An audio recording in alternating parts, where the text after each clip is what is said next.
दिल्ली घूमने का प्लान बना रहे हैं तो लाल किला और इंडिया गेट के अलावा एक और डेस्टिनेशन है जो कि दिल्ली का one of the famous tourist spots में से एक है। उसका नाम है लोटस टेम्पल।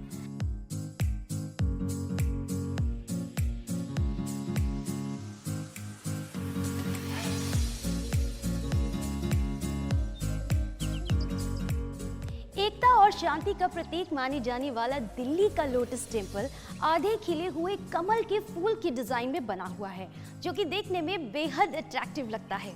इसकी खूबसूरती की वजह से ये दिल्ली के फेमस टूरिस्ट स्पॉट्स में से एक है और lotus temple modern architecture design की एक बेहतरीन इमारत है।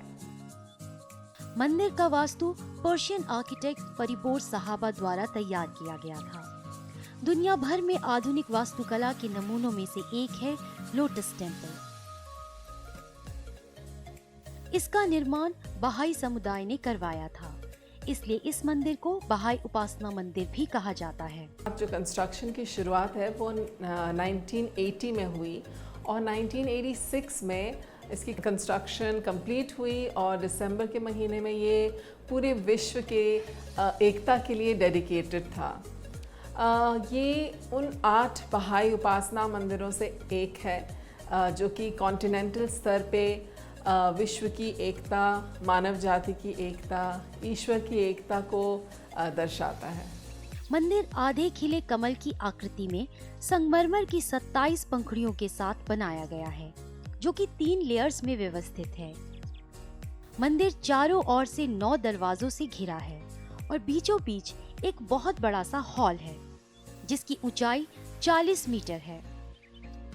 मंदिर में होने वाली प्रार्थनाओं में हिस्सा लेने के लिए रोजाना यहाँ हजारों की तादाद में लोग आते हैं। इस मंदिर में रोजाना 4 बार सर्वधर्म प्रार्थना की जाती है। बहाई धर्म की आस्था कहती है कि वे मुक्त और स्वतंत्र दुनिया में विश्वास करते हैं। विश्व भर के विभिन्न धर्मों और पंथों की एकमात्र आधारशिला पर जोर देते हैं।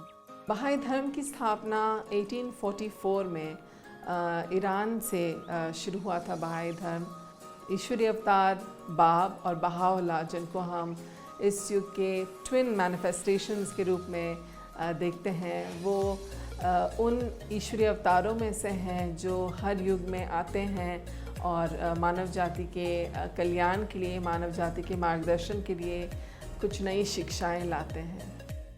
ये बहाई उपासना गृह है and it is owned by the National Spiritual Assembly of Baha'is. इस मंदिर के दरवाजे बेहद आकर्षक हैं।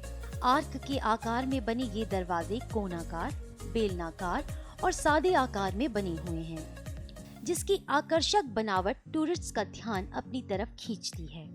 इस मंदिर के 9 कोने हैं, वहीं 9 के सबसे बड़े अंक होने की वजह से ऐसी मान्यता है कि कमल मंदिर एकता, अखंडता और विस्तार को प्रदर्शित करता है।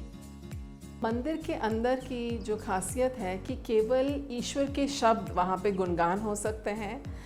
इसलिए वहाँ पे कोई म्यूज़िकल इंस्ट्रूमेंट्स, कोई भी तरह का म्यूज़िक नहीं बजता या कोई लेक्चर्स, कोई सर्मन्स नहीं होते हैं अंदर। वहाँ पे केवल ईश्वर के शब्द अलग अलग धर्म ग्रंथों से पढ़ा जाता है। जो इन्फॉर्मेशन सेंटर है जो बिल्कुल मंदिर के सामने है, वहाँ पे एक एग्ज़िबिशन है जहाँ लोग अलग अलग जगह से आते हैं और बहाई धर्म की शिक्षाओं के बारे में देखते हैं। और उसी इन्फॉर्मेशन सेंटर के अंदर एक ऑडिटोरियम है जहाँ पे कि कुछ कॉन्सर्ट्स होते हैं, जिसको हम वन ओशन सीरीज़ के नाम से जानते हैं, जिसका उद्देश्य ये है कि कैसे हम आर्ट्स के थ्रू हम यूनिटी अचीव कर सकते हैं।